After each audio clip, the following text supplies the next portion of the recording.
الله أكبر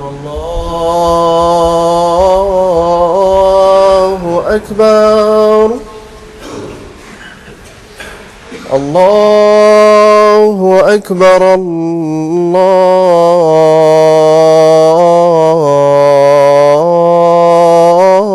الله أكبر أشهد أن لا إله إلا الله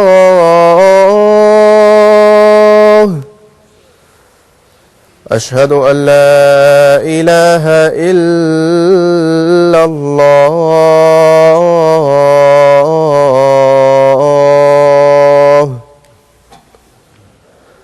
أشهد أن محمدًا رسول الله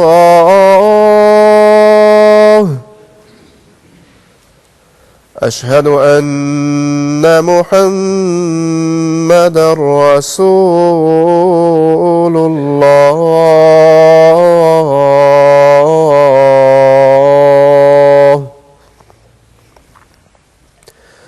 حي على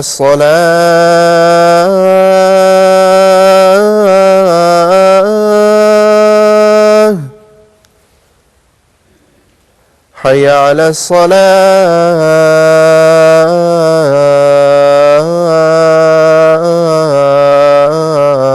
الصلاة حي على الفلاح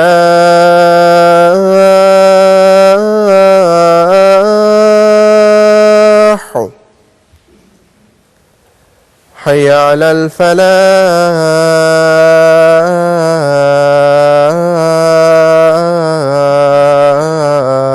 الفلاح الله أكبر